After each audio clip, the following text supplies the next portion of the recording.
ஏற்பதிலே மகிழ்ச்சி அடைகின்றோம். இந்த மாநாடு நடக்கக்கூடாது அப்படின்னு ஒரு கோஷ்டி இருக்குது. அதுல நம்ம நாட்டினுடைய ஒரு அறநிலைத்துறை அமைச்சர்னு ஒருத்தர் இருக்கார். 4 நாளைக்கு முன்னாடி ஒரு தகவல், விரதம் இருக்கிறாரு அப்படி சொன்னாங்க. எதுக்கு விரதம் இருக்குன்னா, இந்த மாநாட்டுக்கு கூட்டம் வரக்கூடாது அப்படின்னு முருகனை வேண்டி விரதம் இருக்காராம். அதுலயாவது அவருக்கு அந்த நம்பிக்கை இருக்குதுன்னு நமக்கு பெருமைப்பட வேண்டியது இருக்குது, மகிழ்ச்சி அடைய வேண்டியது இருக்கின்றது. நமக்கு நாம இந்த மாநாடு நடத்தும் போது இவ்வளவு விளம்பரம் ஆகிறதுக்கு எப்படியெல்லாம் விளம்பரம் பண்ணணும் அப்படி யோசனை பண்ணிட்டு இருக்கும் போது அதிகமான விளம்பரத்தை தேர்ந்து கொடுத்த நம்முடைய திருமாவளவர்களும் வை கோபால் அவர்களும் இந்த சேகர் பாபு அவர்களும் நல்ல விளம்பரம் தேடி கொடுத்துருக்காங்க. அதனால நாம கிட்டத்தட்ட மாச கணக்கில் உழைத்திருக்கோம். எத்தனையோ நண்பர்களாக இருக்காங்க, இந்த கிரவுண்ட்ல வேலை செஞ்சவங்க எங்கெங்கெல்லாம் இருந்துட்டு இருக்காங்க. அவங்கெல்லாம் நம்ம வாழ்த்து சொல்ல வேண்டியது இல்லை, ஏன்னா அவங்க வாழ்த்தை எதிர்பார்க்க போறது இல்லை. ஆனா கண்டிப்பாக சேகர் பாபு அவர்களுக்கு நாம் மனமாற பாராட்டுகின்றோம். இந்த விளம்பரத்தை தேடி கொடுத்ததுக்காக நாம் அவர்களை பாராட்ட வேண்டி இருக்கின்றது. சொல்றாரு, இந்த மாநாடு எதற்குன்னு கேட்கிறாரு. ஆந்திராவில் இருந்து ஒரு துணை முதலமைச்சர் இதுக்கு வரணுமான்னு கேட்கிறாரு. அப்புறம் என்ன சொல்றாரு, நாங்க 400 கோடி ரூபாயில மாநாடு நடத்த போறோம் அப்படிங்கிறார். நீ மாநாடு நடத்துற ஆளு 400 கோடி ரூபாய் என்ன செல்ற வல்ற, எங்கிருந்து பணம் வந்தது நீ சொல்லணும். ஏதாவது உங்க அப்பா வீட்டுல இருந்து வந்த பணமா, இல்ல உங்க முதலமைச்சர் வீட்டுல இருந்து கொடுக்கக்கூடிய பணமா, இல்ல அறநிலைத்துறை அமைச்சர் அவருக்கு கொடுக்கவே அங்கிருந்து பணம் வருதா, இல்ல கோயில் பணத்திலிருந்து செலவு பண்றியான்னு நீ கணக்கு கொடுக்கணும். நாங்க கணக்கு, இந்த மாநாடு நடத்துக்கான கணக்கு கொடுக்க நாங்க தயாரா இருக்கிறோம். 1500 வசூல் பண்ணி எந்த விதமான யாருக்கும் எந்த விதமான பணம் கொடுக்காமல் அவரவர்களே இந்த மாநாட்டுக்கு வந்திருக்கின்றார்கள். நாங்கள் கணக்கு கொடுக்க தயாரா இருக்கின்றோம். நீ அந்த 400 கோடி ரூபாய்க்கு எவ்வளவு கோடி ரூபாய் செலவு பண்ற, எவ்வளவு கோடி ரூபாய் கையூட்டு பண்ற, அந்த பணம் எல்லாம் எங்க இருந்துன்னு வரணும். கோயில் கும்பாபிஷேகம் பண்றேன்னு சொல்றேன். எந்த கோயில்ல யார் யாரெல்லாம் எவ்வளவு தொழிலதிபர்கள்லாம் பணம் கொடுத்துருக்காங்க நீ வெளியிட்டு தயாரா இருக்கிறியா, அதுல எவ்வளவு ஊழல் நடந்திருக்குதுன்னு கணக்கு கொடுக்க தயாரா இருக்கணும். அதனால உன்னுடைய இதெல்லாம் இனி நடக்காது. இந்த மாநாடு நடக்கக்கூடாதுங்கிறாக ஆரம்பத்திலே இருந்து இங்க வேலை செய்வதற்கு எவ்வளவு தடைகள் இருந்தது.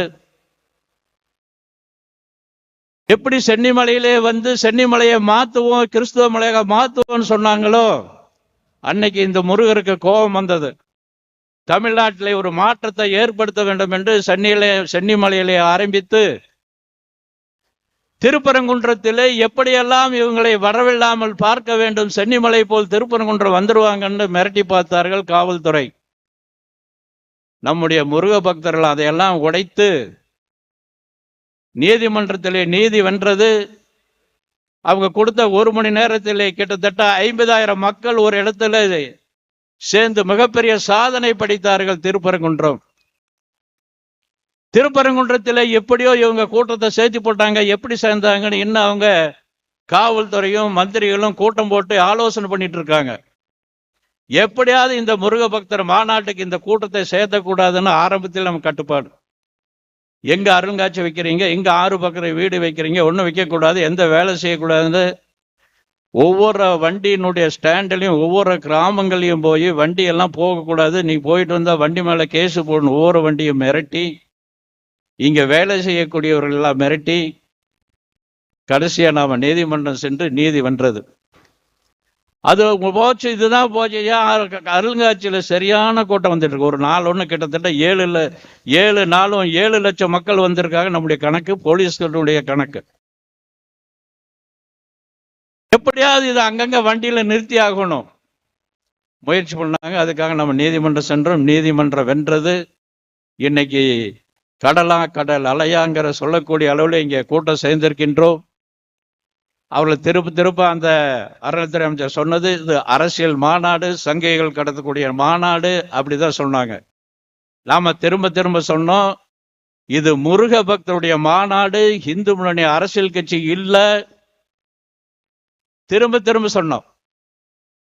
நம்முடைய இந்த இந்து முன்னணி ஆரம்பித்த கோபால்ஜி அவர்கள் இந்த மதுரை மாநகரிலே வெட்டுப்பட்டு நம்முடைய மீனாட்சி அம்மன் அருளால் மறுபிறவை எடுத்து ஒவ்வொரு கிராமங்களையும் 20 பேர் 30 பேர் வைத்து அமைப்பு ஏற்படுத்தி இன்றைக்கு அவருடைய ஆசியால் இந்த மாநாடானது மிகப்பெரிய வெற்றி அடைந்திருக்கின்றது. மதுரையிலே ராஜகோபால் என்கின்ற முன்னாள் மாநில தலைவராக இருந்தார்.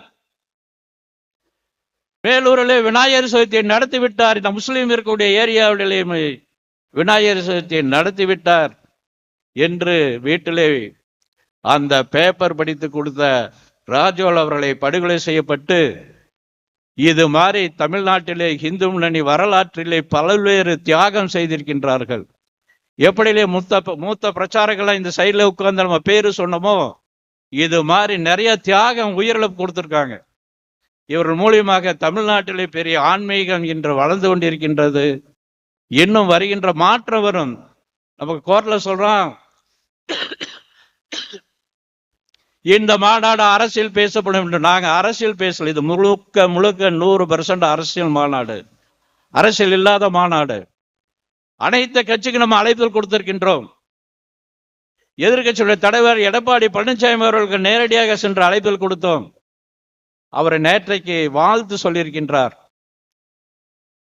அங்கே இருந்து அவருடைய அதிமுக பிரதிநிதியாக நம்முடைய செல்லுராஜ் அவர்களும் ஆர்வி உதயகுமார் அவர்களும் இந்த மாநாட்டிலே வந்திருக்கதை அவர்களை நாம் வரவேற்கின்றோம், பாராட்டுகின்றோம். இப்படி பல்வேறு அரசியல் கட்சிகளுக்கு நாம் அழைப்பது கொடுத்திருக்கின்றோம். சில பத்திரிகையாளர் சந்திப்பிலே முதலமைச்சரை கூப்பிடுவீர்களா என்று கேட்டார்கள். முதலமைச்சருக்கு ஒரு கடிதம் எழுதியிருக்கோம், உங்களை நேரடியாக நாங்கள் சந்தித்து இந்த மாநாட்டுக்கு அழைப்புதலை கொடுக்க வேண்டும் என்று கடிதம் அனுப்பியிருந்தோம். இதுவரைக்கும் அந்த அழைப்புதலுக்கான எந்த பதிலும் நமக்கு வரல. அப்படி வந்திருந்தா நேரடியாக நம்ம அழைப்புதல் கொடுத்திருப்போம். அப்படி அவருக்கு வர தயார் இருந்தால் இந்த மேடைகளை பேசுவதற்கான வாய்ப்பை நிச்சயமாக இந்த முருகன் பக்தி மாநாடு ஏற்பாடு செய்திருக்கும். இது அரசியல் கட்சி மாநாடு இல்லை. இந்துக்களுக்கு ஆதரவாக யாரெல்லாம் இருக்கின்றார்களோ, இந்துக்களை பற்றி யாரெல்லாம் பெருமையாக பேசுகின்றார்களோ அவர்களுக்கான மாநாடு. வருகின்ற காலங்களிலே நம்முடைய சன்னியாசி பெருமக்கள்லாம் இருக்கின்றார்கள். சாதாரணத்தை பற்றி யாராவது ஏதாவது சொன்னாலும் சன்னியாசிகள் ஒன்னா சேர வேண்டும். அவர்கள் பின்னாடி இந்து மணி இருக்கும், குரல் கொடுக்கும். தமிழ்நாட்டில் ஒரு ஆன்மீக புரட்சி ஏற்படுவதற்கு இந்த மாநாடும் சரி, இங்கே இருக்கக்கூடிய சன்னியாசிகளும் பயன்படும் என்று கேட்டுக்கொண்டு இந்த நேரத்தில் பேச வாய்ப்பளித்ததற்கு நன்றியை தெரிவித்துக் கொள்கிறேன். நன்றி, வணக்கம்.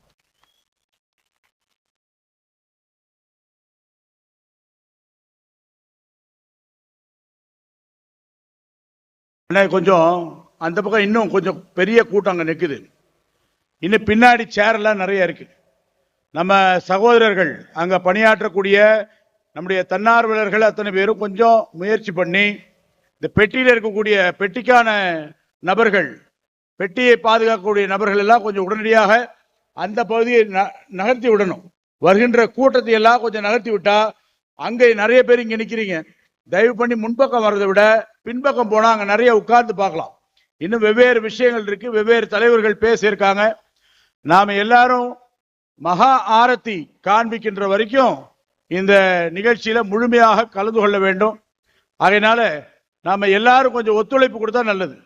முருக பக்தர்கள் சொன்னாவே பிறருக்கு எந்தவித இடையூறும் தராதவர்கள் அப்படிங்கிறத நாம நிரூபிக்கணும். இந்த நிகழ்ச்சியினுடைய அடுத்த விஷயமாக